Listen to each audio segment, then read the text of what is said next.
Hello' নমস্কাৰ মই ঝৰ্ণা আপোনালোক সকলোকে মোৰ চেনেললৈ স্বাগতম জনাইছোঁ আজি আমি ক্লাছ 5ৰ lesson 1 all things bright and beautiful তাৰ থাকি যোৱা প্ৰশ্ন উত্তৰখিনি কৰিবলৈ ওলাইছোঁ Question number 13 কৈছে read the following conversation rewrite the conversation changing the underlined words into their short form ইয়াত কি কৈছে আনানে তলত দিয়া conversation খিনি আমাক পঢ়িব কৈছে আৰু যি কিটা underline দিয়া হৈছে সেই underline দিয়া শব্দ কেইটা short formত লিখিব কৈছে দেই প্ৰথমে কৈছে Runjun hello how are you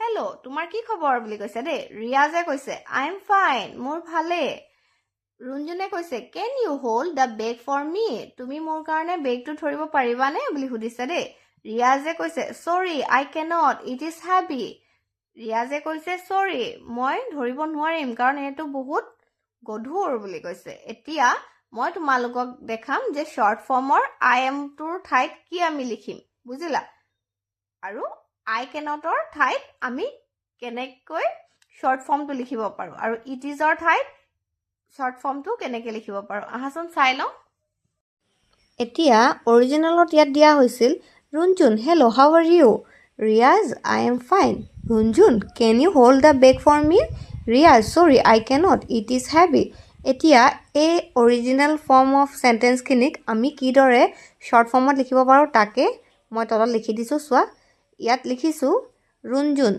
hello' how are you ইয়াত হাউ আৰ ইউ ঠাইত কি হৈছে হাউ আৰটো শৰ্ট ফৰ্মত লিখিছোঁ নেক্সট ৰিয়াজত লিখিছোঁ আই এম ফাইন ইয়াত আই এমৰ ঠাইত আই এম বুলি শৰ্ট ফৰ্মত লিখিছোঁ Runjun can you hold the bag for me ইয়াত একো চেঞ্জ কৰিব নাই Riyaz sorry I cannot it is heavy ইয়াত কি লিখিছোঁ গম পোৱা নে সৰি আই কাণ্ট ইটছ হেভি এতিয়া আই কেনটৰ ঠাইত আই কাণ্ট লিখিছোঁ ইট ইজৰ ঠাইত ইটছ লিখিছোঁ বুজি পাইছা Question number 14 কৈছে complete the following you may choose words given in the box rewrite the complete sentences ইয়াত কি কৈছে গম পোৱা নে ইয়াত খালি ঠাই কেইটামান দিয়া হৈছে আৰু এই খালি ঠাই কেইটা এই বক্সত থকা শব্দ কেইটাই পূৰ কৰিব কৈছে দেই প্ৰথমটোত কৈছে food is to eat as water is to dash খাদ্য আমি খাওঁ হয় নাই পানী আমি কি কৰো গিলো হয় নাই সেইকাৰণে কি হ'ব drink bird is to sing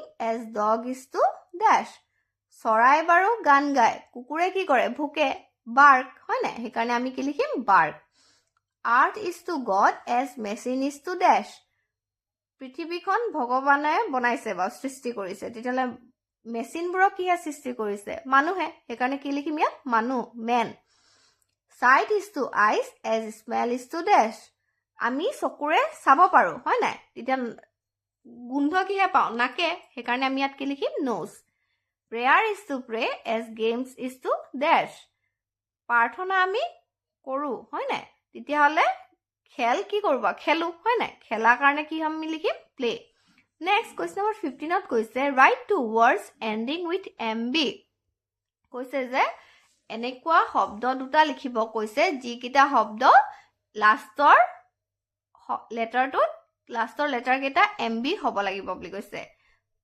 প্ৰথম আহিছে থাম দাম অলৰেডি দিয়া হৈছে এতিয়া ইয়াকে মিলাই আমি কি লিখিম লাষ্টৰ লেটাৰ দুটা mb থাকিব লাগে মই লিখিলো থাম দাম নাম মিলাইও লিখিছো গম পাইছা নাম কম ইয়াতো mb আছে ইয়াতো mb আছে বুজি পাইছা নেক্সট কোৱেশ্চন নম্বৰ 16 কি কৈছে চাওঁচোন কোৱেশ্চন নম্বৰ 16 কৈছে say as fast as you can তুমি যিমান স্পিডত ক'ব পাৰা হিমান স্পিডত ক'বলৈ কৈছে দেই 20 পিচ 30 কিছ 20 পিচ 30 কিছ 20 পিচ 30 কিছ মানে যিমান স্পিডত ক'ব পাৰা now write the names of four things ending with s to mean more than one okay আমাক কৈছে এনেকুৱা চাৰিটা বস্তুৰ নাম লিখিব কৈছে যিটো s ত end হৈছে আৰু ইয়াৰ মিনিং এটো বুজায় যে এটাতকে বেছি বস্তু আছে বুজি পালা আহাচোন চাই লওঁ কেনেকে আহাচোন চাই লওঁ হেগিটা শব্দ কি কি হয় এতিয়া লিখিছো four things ending with s to mean more than one are girls boys trees fruits birds cats dogs tables etc next question number 17 কি কৈছে চাহা Complete the following by using and, but, so, or, therefore. ইয়াত কৈছে যে and, but, so, therefore ব্যৱহাৰ কৰি এই খালী ঠাইবোৰ পূৰ কৰিব কৈছে।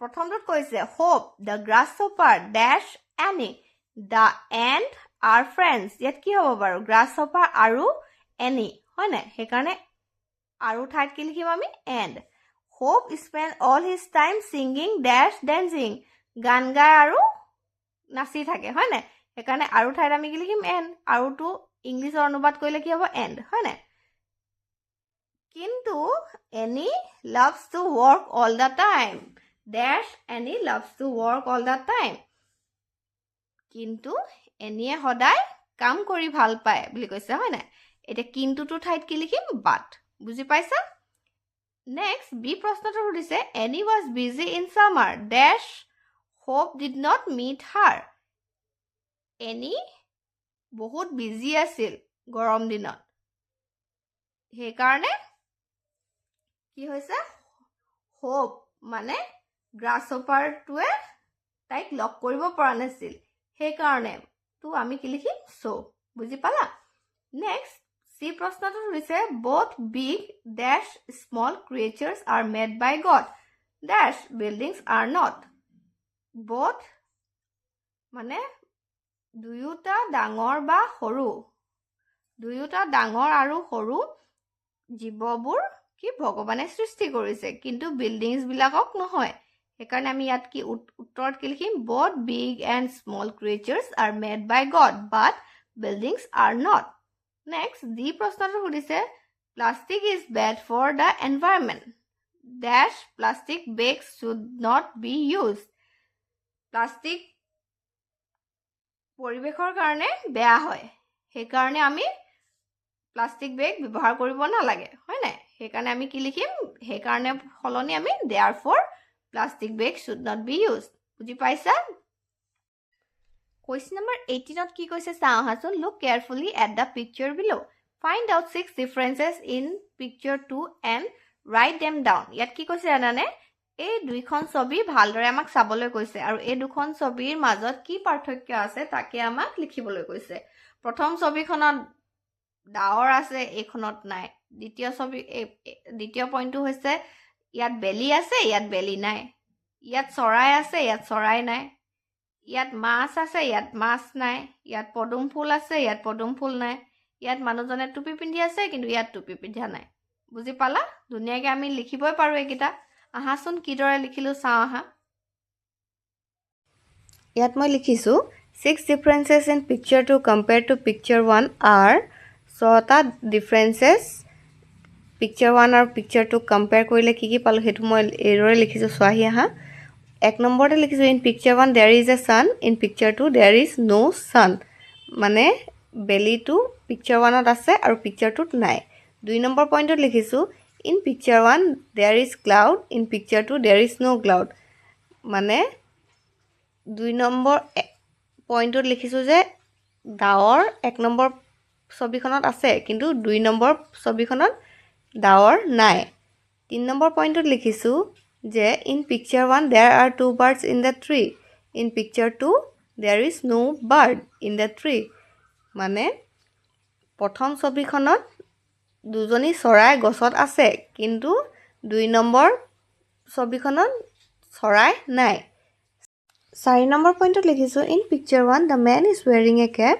in picture 2 the man is not wearing a cap মানে প্ৰথম ছবিখনত মানুহজনে টুপি পিন্ধি আছে কিন্তু দ্বিতীয় ছবিখনত মানুহজনে টুপি পিন্ধা নাই 5 নম্বৰ পইণ্টত লিখিছো in picture 1 two fishes are playing in the pond in picture 2 there is no fish in the pond মানে প্ৰথম ছবিখনত দুজনী মাছ খেলি আছে পুখুৰীত কিন্তু দ্বিতীয় ছবিখনত মাছ খেলি থকা নাই বুলি লিখিছো মানে তাত মাছে নাই 6 নম্বৰ পইণ্টত লিখিছো in picture 1 there is a lotus blooming in the pond in picture 2 there is no lotus blooming in the pond মানে প্ৰথম ছবিখনত পদুম ফুল ফুলি আছে পুখুৰীত কিন্তু দ্বিতীয় ছবিখনত পদুম ফুল ফুলি থকা নাই বুলি লিখিছো বুজি পালা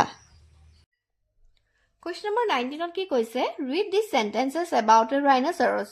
Write down the questions you want to ask her. Don't forget to put the question mark. ইয়াত কি কৈছে আনানে?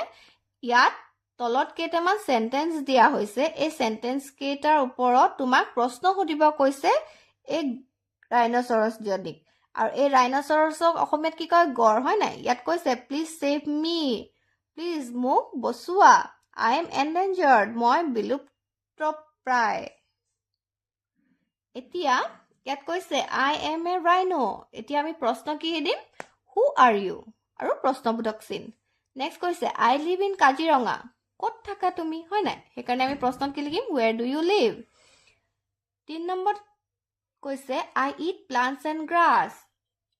ৰাইনচৰছে কি কৈছে? মই ঘাঁহ আৰু বন খাওঁ বুলি কৈছে। তেতিয়াহ'লে প্ৰশ্নত কি সুধিম? তুমি কি খোৱা বুলি সুধিব লাগিব, হয় নাই? সেইকাৰণে আমি সুধিম যে হোৱাট ডু ইউ ইট, প্ৰশ্নবোধক চিন। নেক্সট কৈছে আই এম 10 years old, মোৰ 10 বছৰ বয়স। তেতিয়া আমি কি সুধিম? তোমাৰ কিমান বয়স হৈছে, হয় নাই? সেইকাৰণে আমি লিখিম যে হাউ অল্ড আৰ ইউ, প্ৰশ্নবোধক চিন। নেক্সট কৈছে I am crying because I am endangered. ইয়াত কৈছে যে মই কান্দিছো কাৰণ মই বিলুপ্তপ্ৰায়। এতিয়া প্ৰশ্নত কি সুধিম? তুমি কিয় কান্দি আছা, হয় নাই? সেইকাৰণে প্ৰশ্নটো লিখিম why are you crying, question mark। বুজি পাইছানে? Question number 20 কৈছে read this paragraph about your state written by a class 5 student। ইয়াত কি কৈছে আনানে? ইয়াত এটা পেৰাগ্ৰাফ দিয়া হৈছে। এই পেৰাগ্ৰাফটো ক্লাছ 5 ছাত্ৰ এজনে লিখিছে আৰু এই পেৰাগ্ৰাফটো আমাক পঢ়িবলৈ কৈছে দেই। ইয়াত কৈছে the name of my state is Assam। মোৰ ৰাজ্যখনৰ নাম হৈছে Assam. Assam is a beautiful state। অসমখন বৰ ধুনীয়া ৰাজ্য। Dispur is the capital of Assam। অসমৰ ৰাজধানী হৈছে Dispur. Assam is full of beautiful trees and flowers। অসমখন গছ-গছনি আৰু ধুনীয়া ফুলবিলাকৰে ভৰা বুলি কৈছে। The river Brahmaputra flows through my state। Brahmaputra নদীখন অসমৰ মাজেৰে বৈ আহিছে। Animals like tigers, elephants, wild boars, buffaloes and deer live in the forest of Assam। কৈছে যে বনৰীয়া জন্তু যেনে বাঘ, হাতী, বনৰীয়া মহ, হৰিণা, এই সকলোবোৰ অসমৰ জংগলবিলাকত বসবাস কৰে বুলি কৈছে। Several birds visit my state during the winter। কৈছে বহু ধৰণৰ চৰাই ঠাণ্ডা দিনত আমাৰ ৰাজ্যখনলৈ আহে বুলি কৈছে। I love my state। মই মোৰ ৰাজ্যখনক বহুত ভাল পাওঁ। এতিয়া তলত কৈছে now write 5 sentences about your town or villages। এতিয়া কৈছে যে তুমি তোমাৰ টাউনখন বা ভিলেজখনৰ বিষয়ে অলপ লিখা। এতিয়া মই কিদৰে লিখিলো তাকে চাওঁ আহাচোন। প্ৰথমে লিখিছো the name of my village is Akajan। মোৰ গাঁওখনৰ নাম হৈছে অকাজান। It is in the Dhemaji district। মোৰ গাঁওখন ক'ত আছে? ধেমাজি ডিষ্ট্ৰিক্টত আছে। My village is very beautiful। মোৰ গাঁওখন বৰ ধুনীয়া। It has beautiful trees and paddy fields। মোৰ গাঁওখন বহুত ধুনীয়া ধুনীয়া গছ-গছনি আৰু ডাঙৰ পথাৰ আছে, ধাননি পথাৰ আছে। নেক্সট লিখিছো majority of the villagers are missing tribe। আৰু ইয়াত বসবাস কৰা মেজৰিটি মানুহ হৈছে মিচিং জনগোষ্ঠীৰ মানুহ। বুজিলা? নেক্সট ভিডিঅ'ত ইয়াৰ পাছৰখিনি দিয়া হ'ব। আজিলৈ ইমানেই। Thank you and bye by.